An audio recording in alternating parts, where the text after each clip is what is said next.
Buenas tardes, somos el equipo 2 y vamos a exponer el capítulo 3 del libro que se llama Estudio Técnico.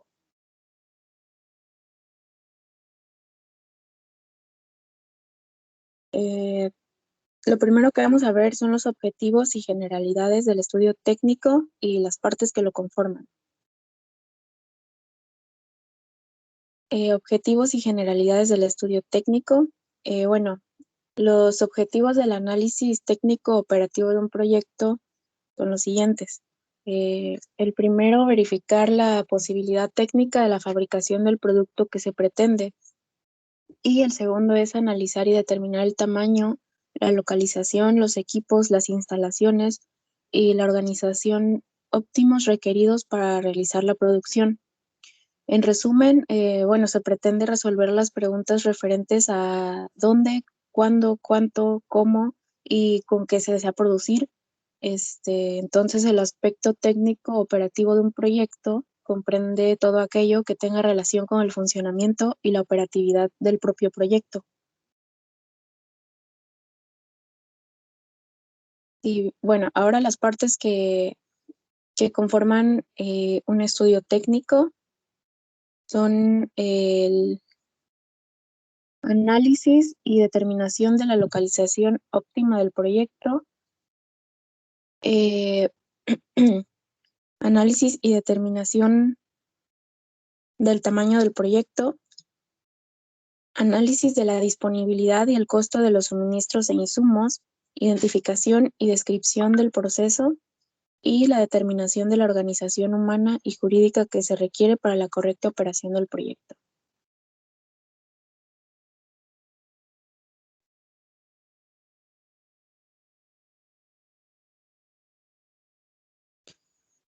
Ahora vamos a ver la determinación del tamaño óptimo de una planta. En esta parte, el tamaño óptimo es su capacidad instalada y se expresa en unidades de producción por año.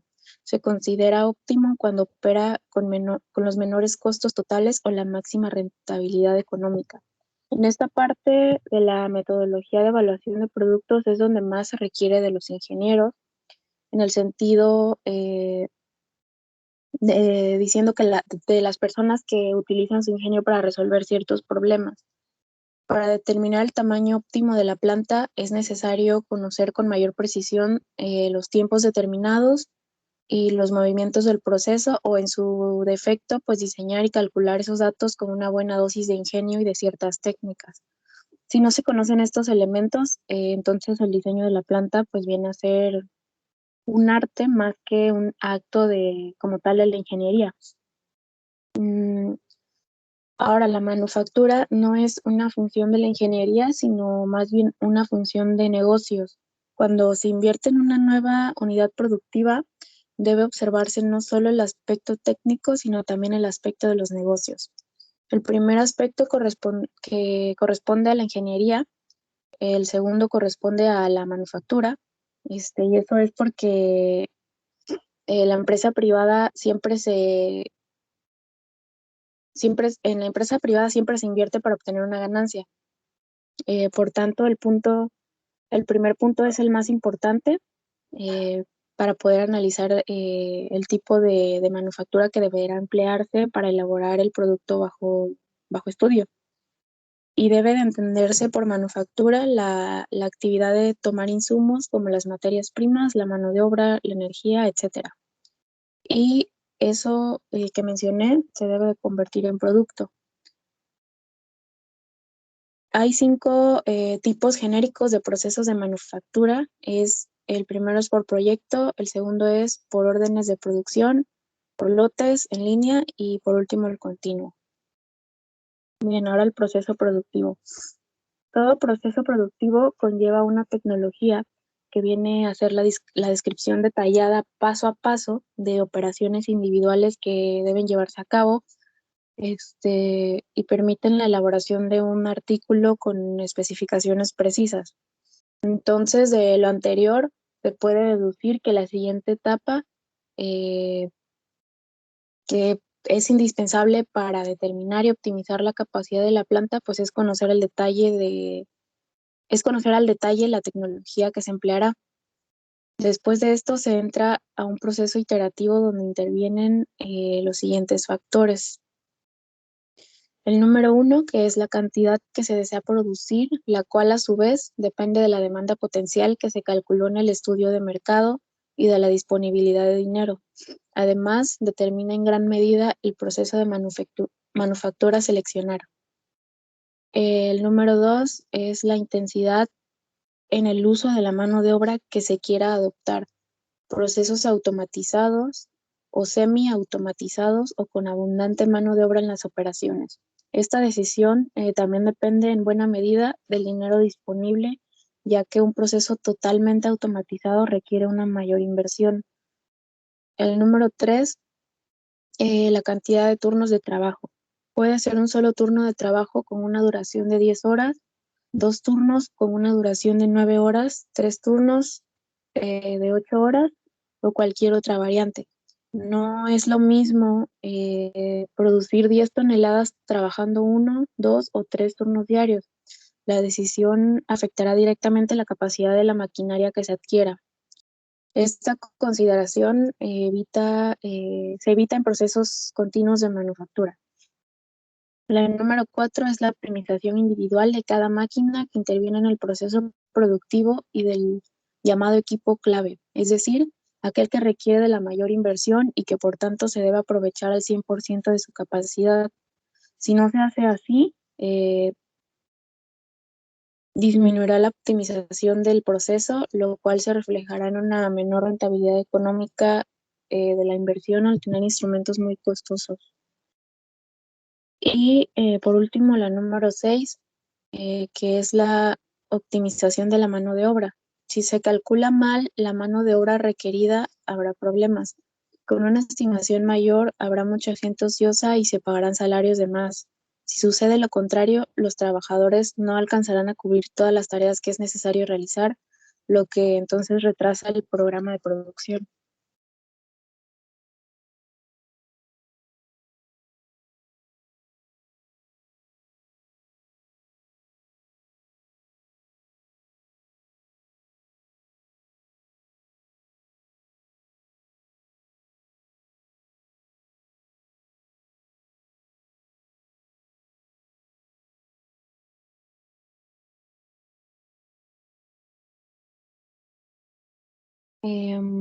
Optimización de un proceso productivo, en este caso la mermelada de fresa.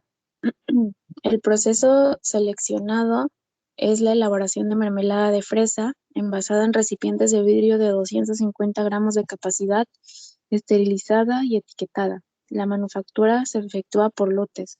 Para iniciar el análisis se hace una serie de preguntas.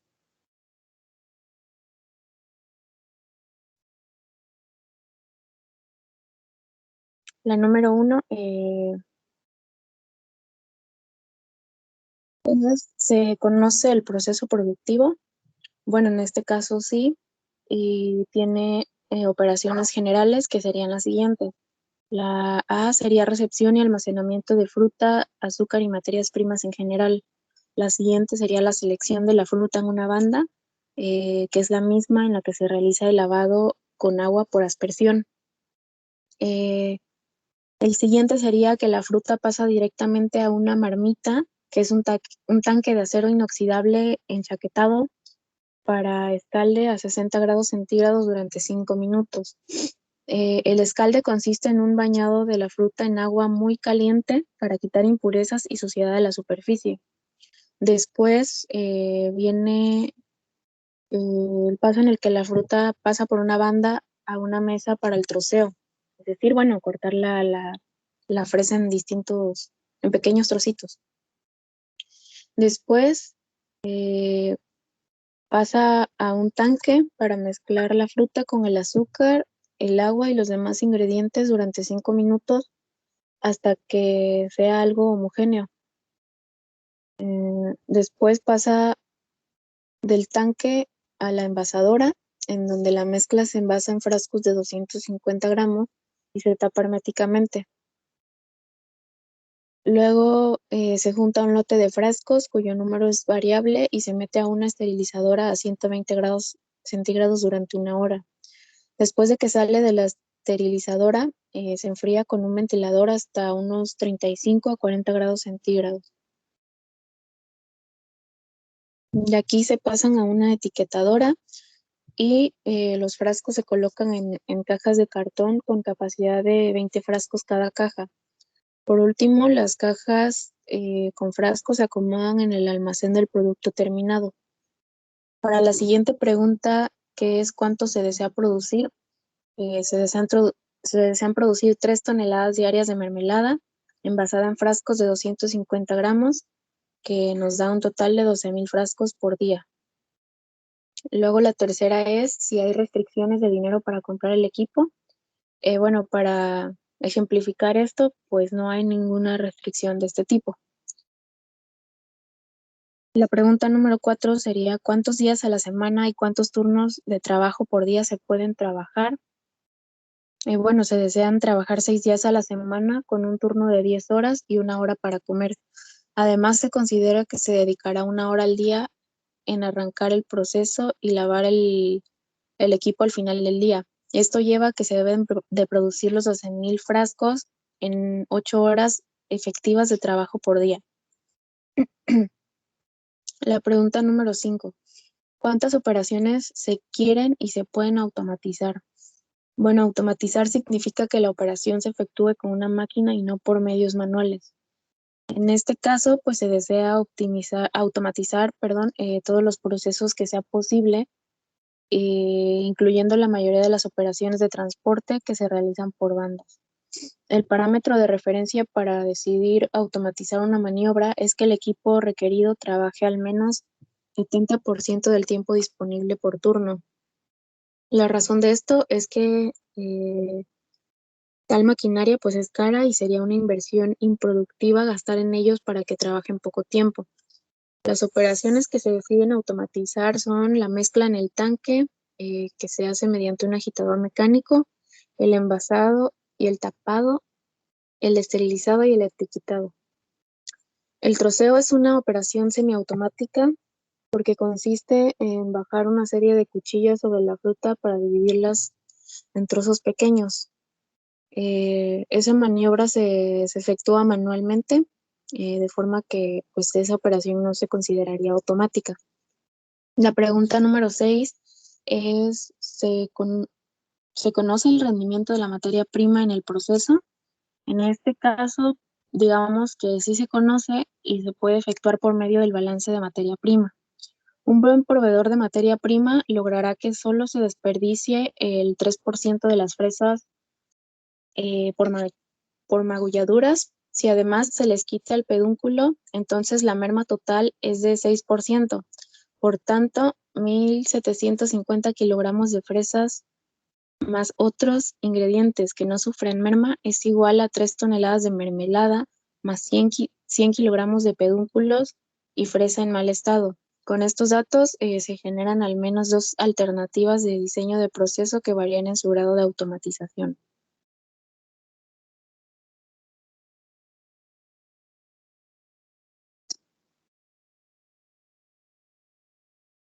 Para el diseño, se deben de tomar en cuenta 2 consejos generales.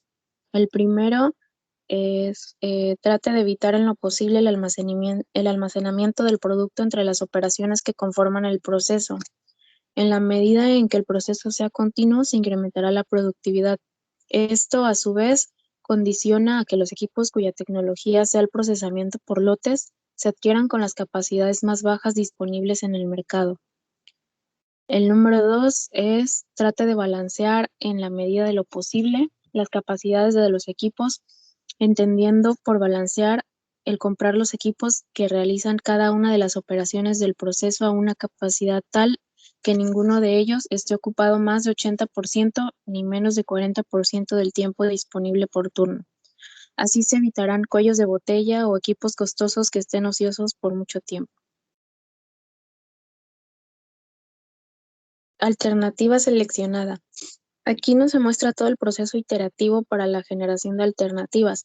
Solo se muestra la alternativa seleccionada Únicamente se automatizan la mezcla en marmita, el envasado tapado, la esterilización y el etiquetado. Las demás operaciones se efectúan en forma manual y su velocidad es variable, ya que dependerá de la cantidad de mano de obra que se contrate para realizar cada una. Y bueno, esta tabla es eh, para ilustrar o, o mostrar nada más los datos que se mencionó en el punto pasado.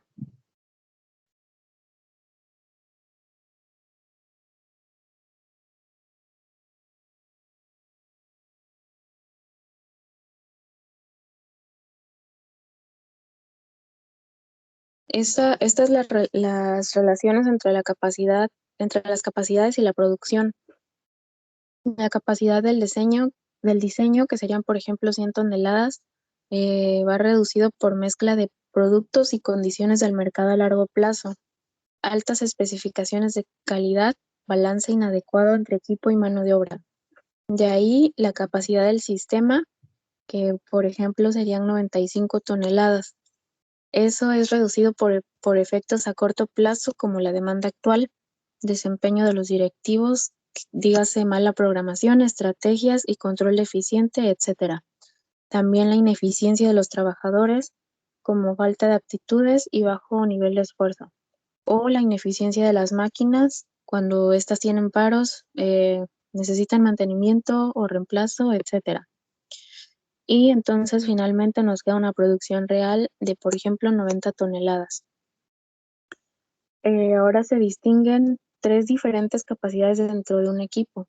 La capacidad de diseño de este último es la tasa de producción de artículos estandarizados en condiciones normales de operación. La capacidad del sistema es la producción máxima de un artículo específico o una combinación de productos que el sistema de trabajadores y máquinas puede generar trabajando en forma integrada. Y por último, la producción real, que es el promedio que alcanza una entidad en un lapso determinado, tomando en cuenta todas las posibles contingencias que se presenten en la producción y venta del artículo.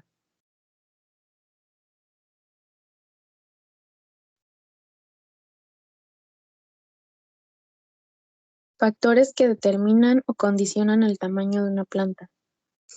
Eh, el primero es el tamaño del proyecto y la demanda, de ahí el tamaño del proyecto y los suministros e insumos, el tamaño del proyecto, la tecnología y los equipos, el tamaño del proyecto y el funcionamiento, y por último el tamaño del proyecto y la organización.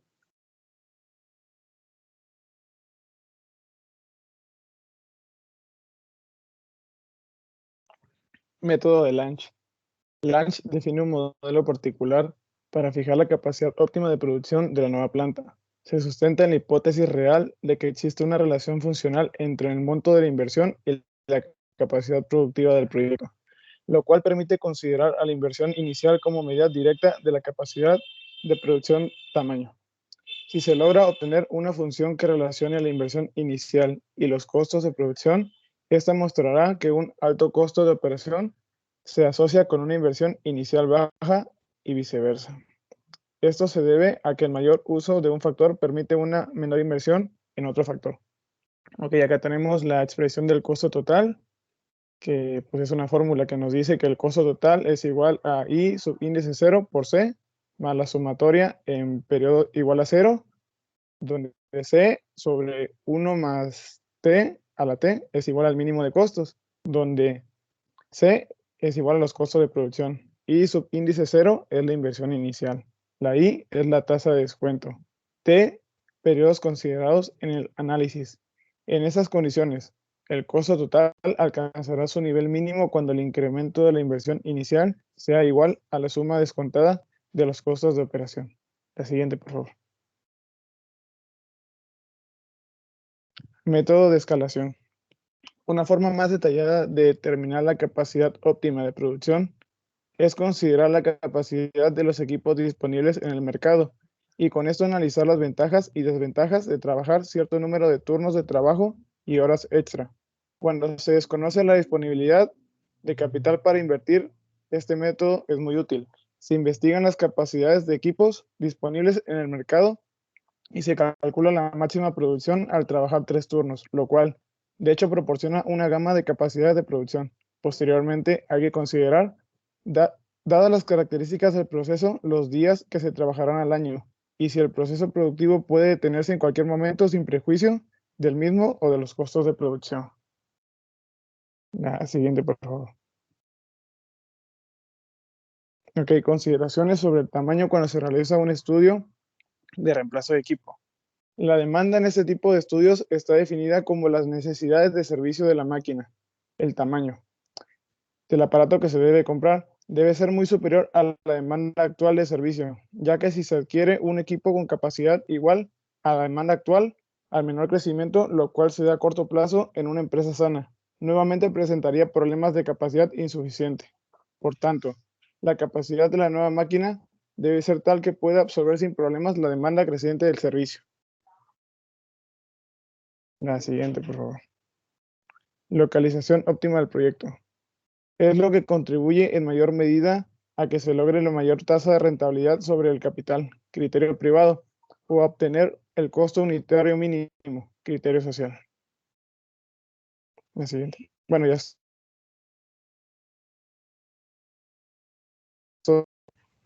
Bueno, el día de hoy les voy a presentar el método cualitativo por puntos. Las ventajas y desventajas que tiene este es que consiste en asignar factores cuantitativos a una serie de factores que se consideran relevantes para la localización. Esto conduce a una comparación cuantitativa de diferentes sitios. El método permite ponderar factores que preferencia para el papel del investigador para tomar la decisión. Se sugiere que al aplicar el siguiente procedimiento se jerarquicen los factores cualitativos, que son los siguientes. El primero es desarrollar una lista de factores relevantes. De ahí es asignar un peso a cada factor para indicar su importancia relativa. Los pesos deben sumar un 1.00, o sea, un punto nada más. Y el peso asignado dependerá exclusivamente del criterio del investigador. 3. Asignar una escala a cada factor. Esta debe de ser común. Por ejemplo, del 0 al 10 y elegir cualquier mínimo el peso. El 4 es calificar a cada sitio potencial de acuerdo con la escala designada y multiplicar la calificación por el peso. El 5 es sumar la puntuación de cada sitio y elegir la máxima puntuación. De acuerdo a esta tabla, tenemos los sitios A y B, como el ejemplo que mencioné anteriormente, donde nos explica o nos pone ahora sí que los factores en orden y el peso asignado. Al final nos da la calificación y tenemos dos sitios, que es el A y el B. En este caso se escogería la alternativa B por tener una mayor puntuación ponderada. La ventaja de este método es que es sencillo y rápido, pero su principal desventaja es que tanto como el peso asignado como la calificación se le otorga a cada factor relevante, dependen exclusivamente de las preferencias del investigador y por tanto, pues no podrían ser reproducibles. Entre los factores que se pueden considerar para realizar la evaluación se encuentran los siguientes. El primero es el factor geográfico. Estos están relacionados con las condiciones naturales que se rigen en distintas zonas del país, como el clima, los niveles de contaminación y desechos, las comunicaciones, es decir, carreteras, vías férreas, rutas aéreas, etc. El segundo son factores institucionales. Los factores institucionales se relacionan con los planes de estrategia de desarrollo y descentralización industrial. De ahí tenemos los factores sociales. Se relacionan con la adaptación del proyecto al ambiente y a la comunidad. Estos factores son poco atendidos, pero no son menos importantes. En específico, se refieren al nivel general de los servicios sociales que cuenta la comunidad, como escuelas, qué nivel son también, hospitales, centros recreativos, etc. De ahí tenemos los factores económicos, que se refieren a los costos de los suministros e insumos en esa localidad, ya que en algunos lugares puede ser más caro que en otros.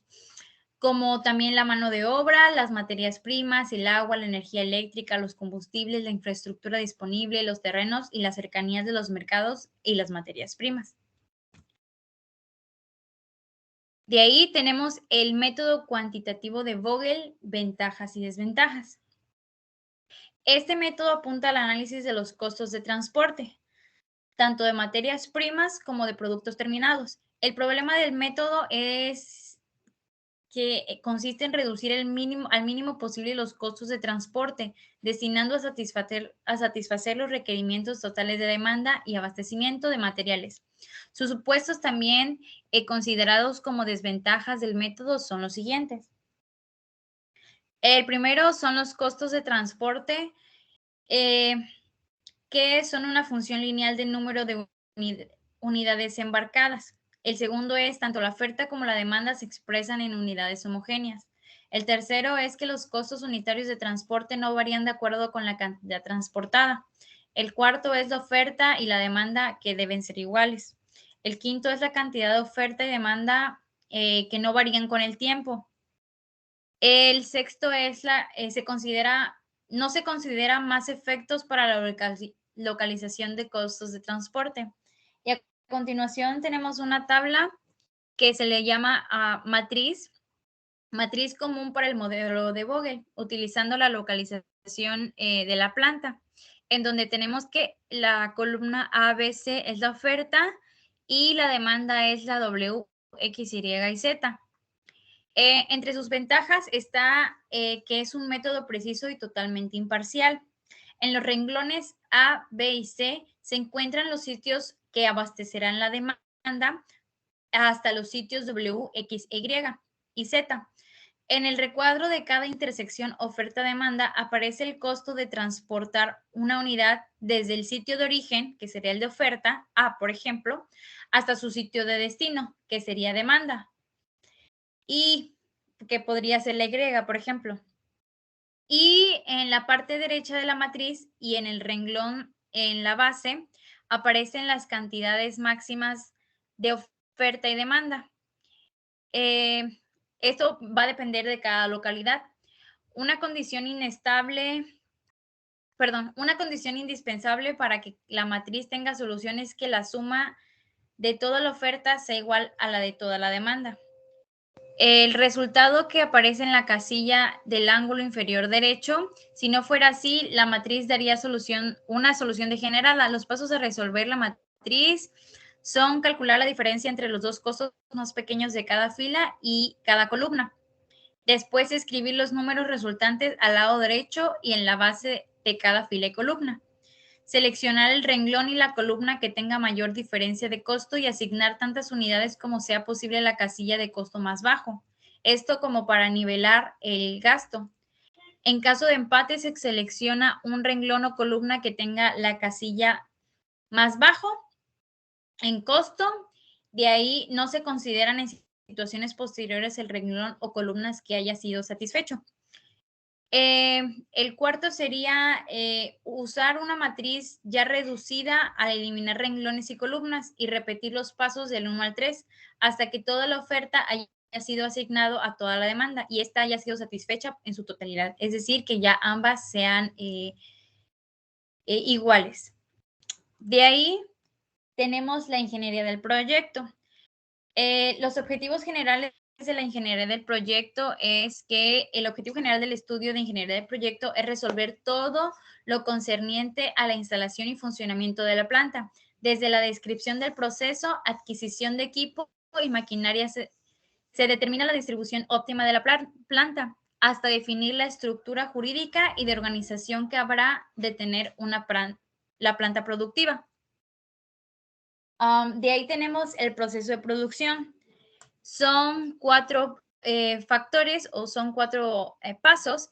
Lo primero sería que el proceso de producción es el procedimiento técnico que se utiliza en el proyecto para obtener los bienes y servicios a partir de insumos y se identifica como la transformación de una serie de materias primas para convertirlas en artículos mediante una determinada función de manufactura, que sería lo que se va a realizar, ¿no? El producto final. Como les decía, son 4 por decirlo así, o aspectos que se tienen que tomar en cuenta a la hora de llevar a cabo un proceso de producción. En esta parte del estudio, el investigador procederá a seleccionar una determinada tecnología de fabricación.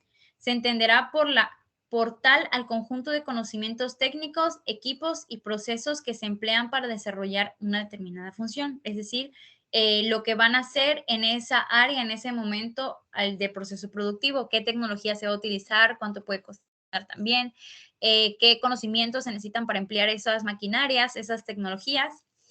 De ahí tenemos que en el momento de elegir la tecnología que se empleará, hay que tomar en cuenta los resultados de la investigación de mercado, pues esto dictará las normas de calidad y la cantidad que se requieren. También que son factores que influyen en la decisión, si es que se va a obtener o no esa maquinaria o esa tecnología. Otro aspecto importante que se debe considerar es la flexibilidad de los procesos de los equipos para procesar varias clases de insumo, lo cual ayudará a evitar los tiempos muertos y a diversificar fácilmente la producción en un momento dado. Es decir, que pueda trabajar con diferentes insumos y no se tenga que parar la producción para tener que cambiarlo o comprar alguna otra maquinaria. Otro factor primordial, analizando a detalle más adelante, es la adquisición del equipo y maquinaria, factor en el que se consideran muchos aspectos para obtener la mejor opción.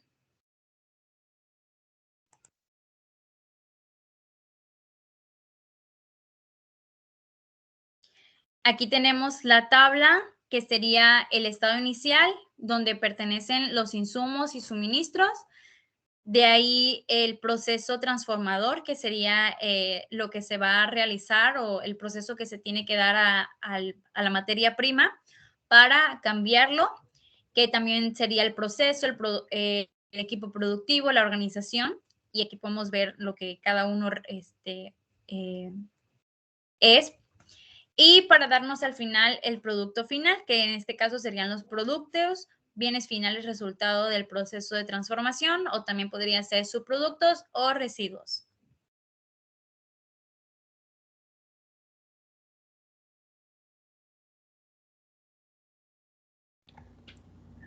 Técnicas de análisis del proceso de producción.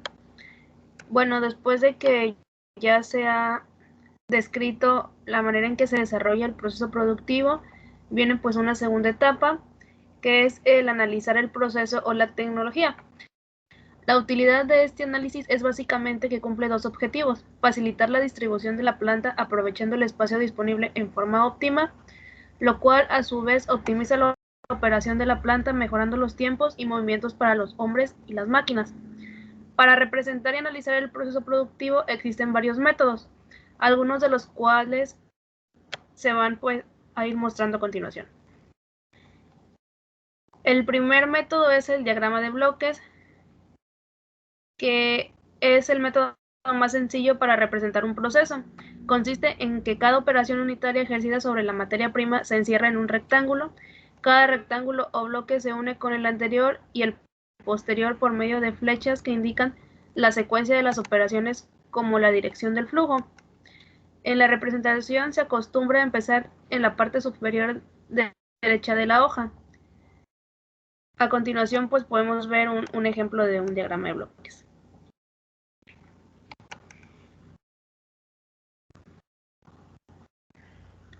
Después tenemos el diagrama de flujo del proceso. Aunque el diagrama de bloques también es un diagrama de flujo, no posee tantos detalles e información como el diagrama de flujo del proceso, donde usa una simbología internacionalmente aceptada para representar las operaciones efectuadas. Tenemos que el círculo representa operación, significa que se efectúa un cambio o transformación en algún componente del producto, ya sea por medios físicos, mecánicos o químicos, o la combinación de cualquiera de los tres. La flecha nos indica transporte. Esta es la acción de movilizar de un sitio a otro algún elemento en determinada operación o hacia algún punto de almacenamiento o demora. La demora es representada por una D y se presenta generalmente cuando existen cuellos de botella en el proceso y hay que esperar turno para efectuar la actividad correspondiente. En otras ocasiones, el propio proceso exige una demora. El triángulo representa el almacenamiento, tanto de materia prima, de producto en proceso o de producto terminado. El cuadrado es inspección y esta pues es la acción de controlar que se efectúe correctamente una operación, un transporte o verificar la calidad del equipo.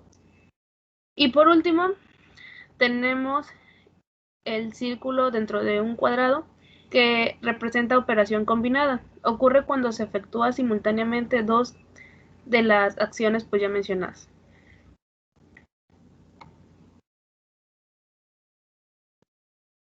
Aquí nos muestra un ejemplo de diagrama de flujo de proceso, donde tenemos pues que el inicio es el círculo y el final del proceso es el triángulo.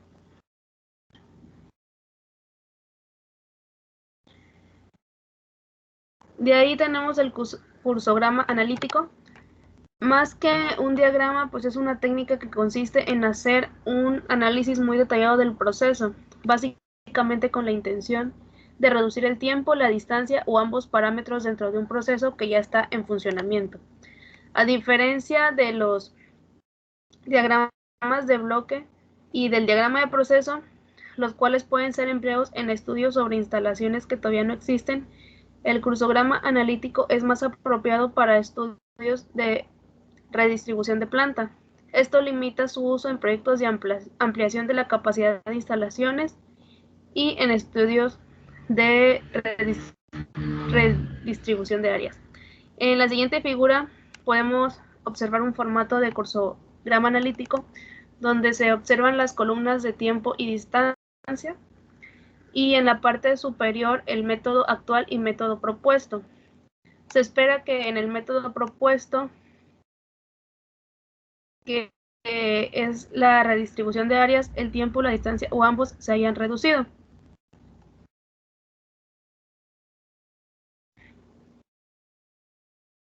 Después tenemos el diagrama de hilos y diagrama de recorrido.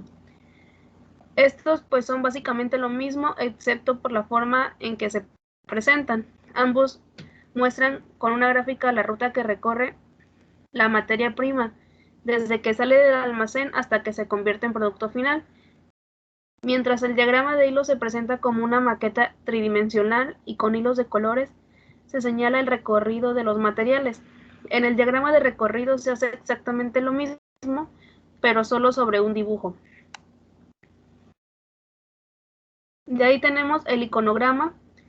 Icono significa imagen, por lo que un iconograma es la representación de un proceso por medio de imágenes estilizadas de todos los componentes de un proceso, lo cual incluye hombres, máquinas y medios de transporte de materiales. Es una herramienta útil para representar procesos, sobre todo si a quien va a leer el estudio de evaluación se le dificulta el entendimiento de la simbología internacional. Y por último tenemos el diagrama sinóptico.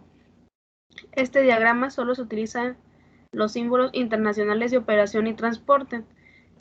Es decir, es un diagrama sintetizado de un proceso. Se utiliza para representar procesos complejos que puedan tener decenas o aún cientos de actividades.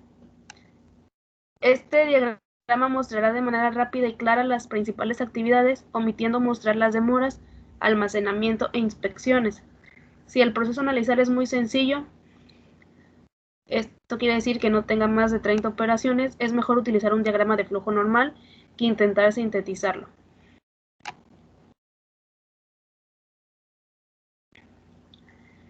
Después tenemos los factores relevantes que determinan la adquisición de equipo y maquinaria. Cuando llega el momento de decidir sobre la compra de equipo y maquinaria, se deben tomar en cuenta una serie de factores que afectan directamente esta elección. La mayoría de la información que es necesaria recabar será útil en la comparación de varios equipos y también es la base para realizar una serie de cálculos y determinaciones posteriores.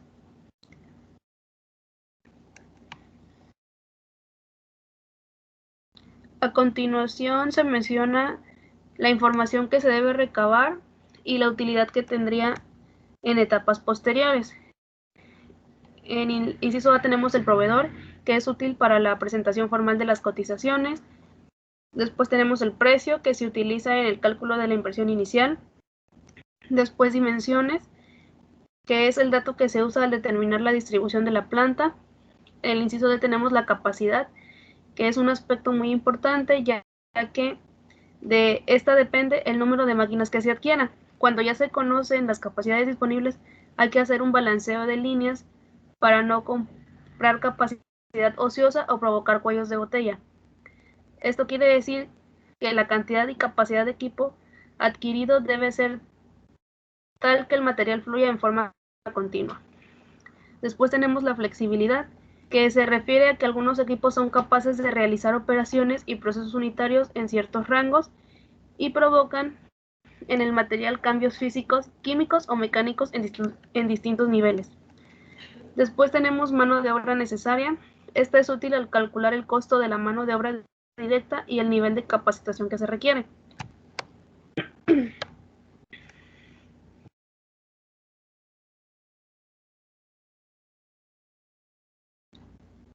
En el inciso G tenemos el costo de mantenimiento.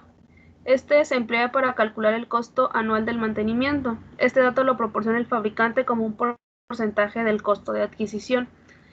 En el inciso H tenemos el consumo de energía eléctrica, otro tipo de energía o ambas. Este sirve para calcular los tipos de costo. Se indica en una placa que traen todos los equipos para señalar su consumo en watts hora. Después tenemos la infraestructura necesaria. Se refiere a que algunos equipos requieren alguna infraestructura especial, por ejemplo, de alta tensión, y es necesario conocer esto tanto para preverlo y porque incrementa la inversión inicial. Después tenemos equipos auxiliares. Esto quiere decir que hay máquinas que requieren aire a presión, agua fría o caliente, y proporcionar estos equipos adicionales es algo que queda fuera del precio principal. Esto pues aumenta la inversión y los requerimientos del espacio. En el inciso K tenemos costo de los fletes y de seguros. Se debe verificar si se incluyen en el precio original o si deben pagarse por separado y a cuánto ascienden. Después tenemos costo de instalación y puesta en marcha. Se verifica si se incluye en el precio original y a cuánto asciende. Y por último tenemos existencia de refacciones en el país. Hay equipos, sobre todo pues los que son de tecnología avanzada, cuyas refacciones solo pueden obtenerse de manera importada. Si hay problema para obtener visas o para importar, el equipo puede permanecer parado y hay que prevenir esta situación.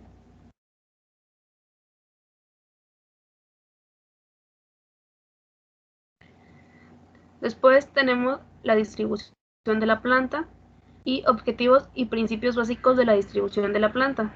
Una buena distribución de la planta en la que proporciona condiciones de trabajo aceptables y permite la operación más económica, a la vez que mantiene las condiciones óptimas de seguridad y bienestar para los trabajadores.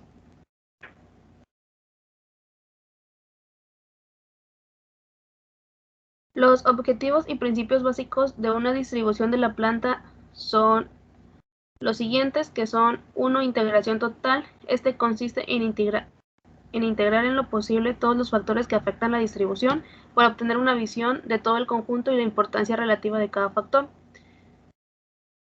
Tenemos mínima distancia de recorrido. Pues al tener una visión general de todo el conjunto, se debe tratar de reducir en lo posible el manejo de materiales, trazando el mejor flujo. Tenemos utilización del espacio cúbico. Aunque el espacio es de 3 dimensiones, pocas veces se piensa en el espacio vertical. Esta acción es muy útil cuando se tienen espacios reducidos y su utilización debe ser máxima. 4. Seguridad y bienestar para el trabajador. Este debe ser uno de los objetivos principales en toda la distribución. Y por último tenemos la flexibilidad. Se debe obtener una distribución fácilmente reajustable a los cambios que exige el medio para poder cambiar el tipo de proceso de la manera más económica si es necesario.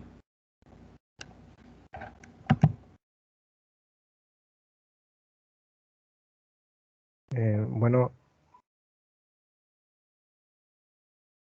continuando con el tema de mi compañera, siguen los tipos de proceso y sus características. Bueno, la distribución está determinada en gran medida por, uno, el tipo de producto, ya sea un bien o un servicio, que viene siendo diseñado por los estándares de calidad. 2, el tipo de proceso productivo, que puede ser tecnología empleada y materiales que se requieran. Y 13, volumen de producción, que este caso puede ser fijo, continuo y alto volumen producido o intermitente. De este mismo existen 3 tipos básicos de distribución, que vienen siendo la distribución por proceso, que agrupa a las personas y equipo que realizan funciones similares y hacen trabajos rutinarios en bajos volúmenes de producción. Viene siendo el B, la distribución por producto, que agrupa a los trabajadores y al equipo de acuerdo con la secuencia de operaciones realizadas sobre el producto o el usuario. Y la C, que es la distribución por componente fijo. Esta va de la mano con la mano de obra, los materiales y el equipo de acuerdo al sitio de trabajo.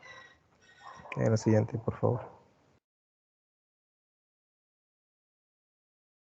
Ok, tenemos los métodos de distribución, diagrama de recorrido y SLP. La distribución de una planta debe integrar numerosas variables independientes y dependiendo de una buena distribución, esto reduce el mínimo posible de costos y manejo de materiales, etc. El objetivo de cada una de las distribuciones se divide en 2, que viene siendo la distribución por proceso y la distribución por producto, como mencioné anteriormente. En la distribución por proceso, reducir el mínimo posible el costo del manejo de los materiales es lo indispensable, ajustando el tamaño y modificando la localización de los departamentos. Y en la distribución por producto, es aprovechar al máximo la efectividad del trabajador, agrupando el trabajo secuencial en módulos de operación para producir una alta utilización de la mano de obra y equipo. La siguiente, por favor.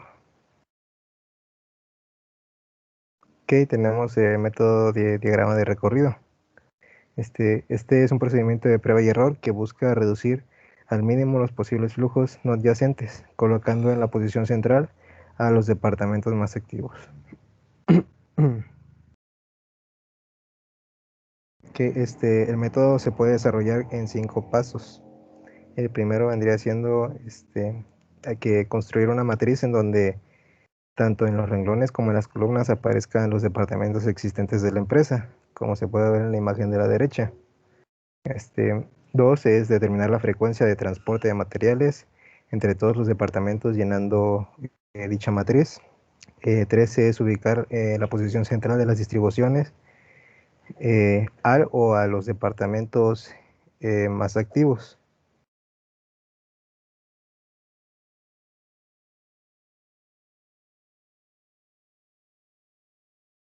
Y 4, mediante las aproximaciones sucesivas, localizar los demás departamentos en forma que se reduzca el mínimo posible de flujos adyacentes. La siguiente, por favor.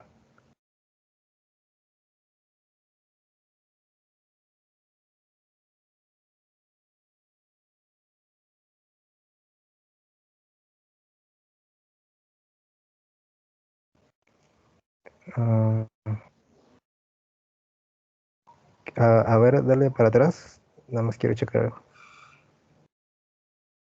Ok. Ahí está. No, atrás está. Ahí está bien.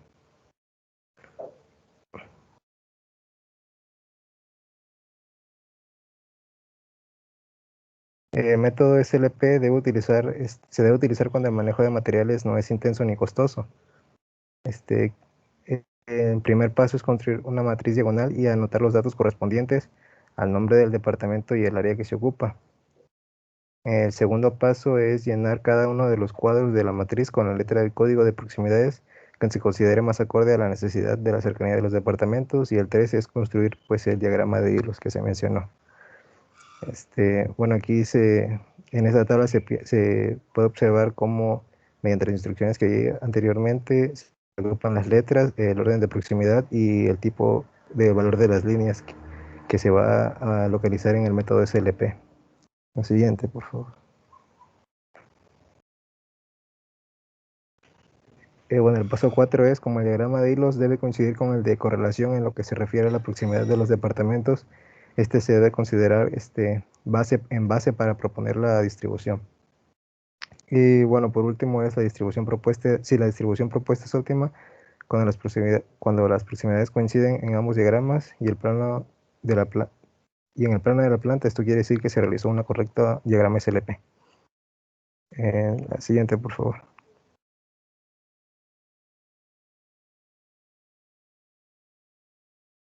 ¿Qué cálculo de las áreas de la planta?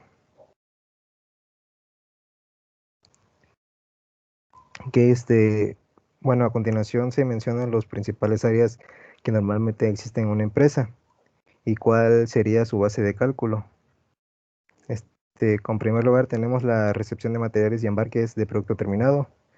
En este caso el área se asigna para este departamento depende de los siguientes factores, que es el volumen de maniobra y frecuencia de recepción, el tipo de material, que puede variar dependiendo de las necesidades, ya sean líquidos, granos, metales o algún otro tipo de material como algodón. Y el último tipo es la forma de recepción o embarque. Este se debe precisar si se recibirá en embarque o si va a pasar por la empresa en casos extranjeros. Si se contará con unidades, la manera en que se medirá en volúmenes o cualquier otro tipo de característica. Siguiente, por favor. Ok, el segundo es almacenes.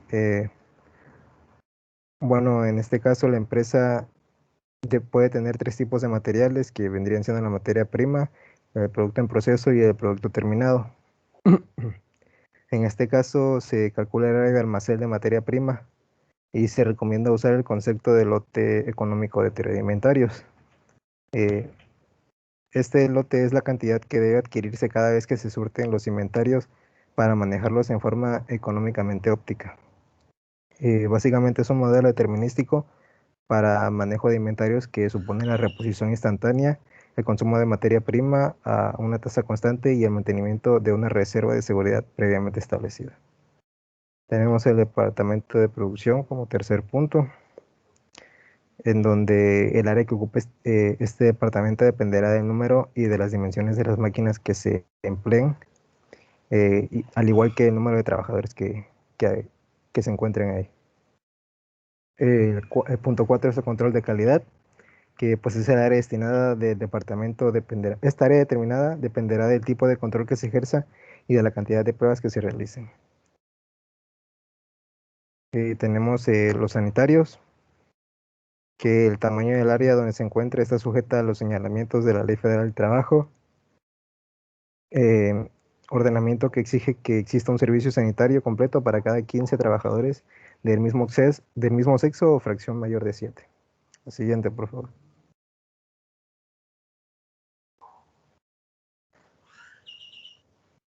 Aquí tenemos las oficinas, que dependerá de la magnitud de la mano de obra indirecta y de los cuadros directos de control de la empresa.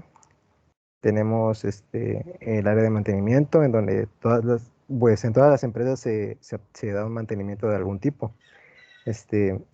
Dependiendo del tipo que se aplique, dependerá el área asignada a este departamento. Y por último tenemos el área de tratamiento o disposición de desechos contaminantes. En esta área, pues como su nombre lo dice, se deben de depositar los desechos, ya que un simple residuo que genere un olor putrefacto desagradable se le considera un contaminante. La siguiente, por favor. Ok, organización del recurso humano y organigrama general de la empresa. Las etapas iniciales de un proyecto comprenden actividades como constitución legal, trámites gubernamentales, compra de terreno, construcción de edificios, compra de maquinaria, contratación de personal, entre muchas otras actividades iniciales, mismas que deben de ser programadas, coordinadas y controladas. En este caso, se debe señalar que las actividades mencionadas deben ser programadas, coordinadas y controladas. Y esto no implica necesariamente que todo deba hacerse internamente en la empresa. Siguiente, por favor. Ok, es necesario presentar un organigrama general de la empresa de entre todos los tipos de organigramas que existen, que vendrían siendo el circular, de escalera, horizontal, vertical, etc. Se debe seleccionar el organigrama lineofuncional o simplemente funcional. El objetivo de presentar un organigrama es observar la cantidad total de personal que trabajará para la nueva empresa, ya sean internos o como servicio externo. Y que esta cantidad de personal será la que se va a considerar en el análisis económico para incluirse en la nómina de pago. Siguiente, por favor.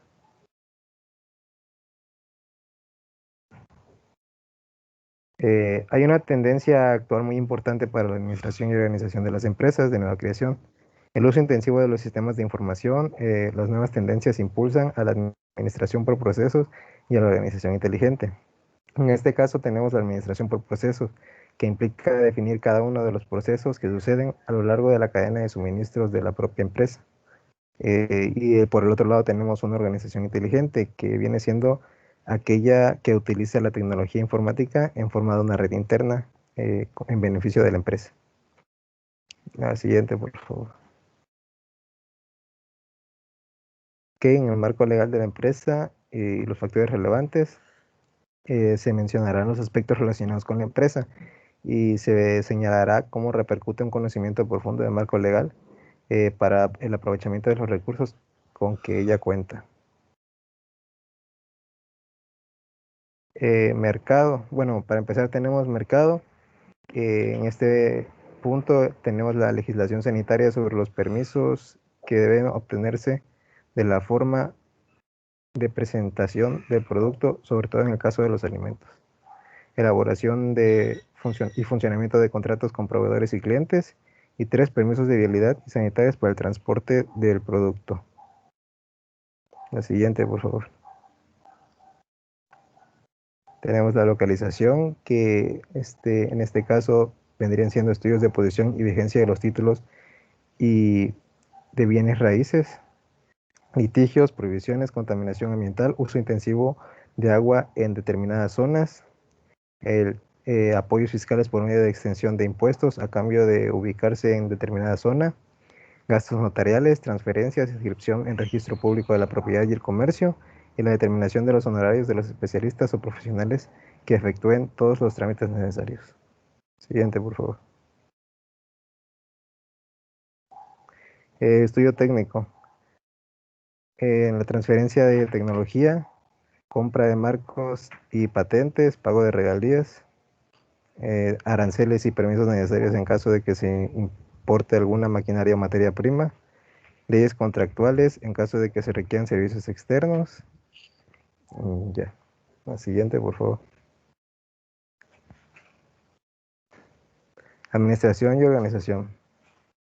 Aquí se tienen las leyes que regulan la contratación de personal sindicalizado y de confianza, pago de utilidades al finalizar el trabajo, presentaciones sociales a los trabajadores, vacaciones, incentivos, seguridad social, ayuda a la vivienda, etc. Y por último, las leyes sobre seguridad industrial mínima y obligaciones patronales en caso de accidentes de trabajo.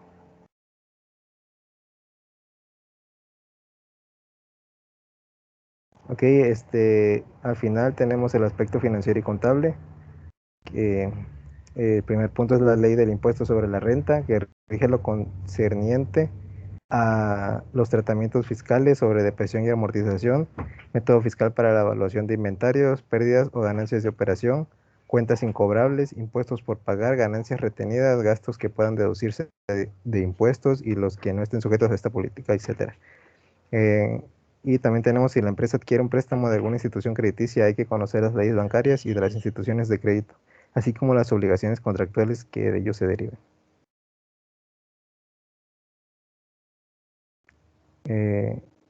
Y de mi parte sería todo. Gracias.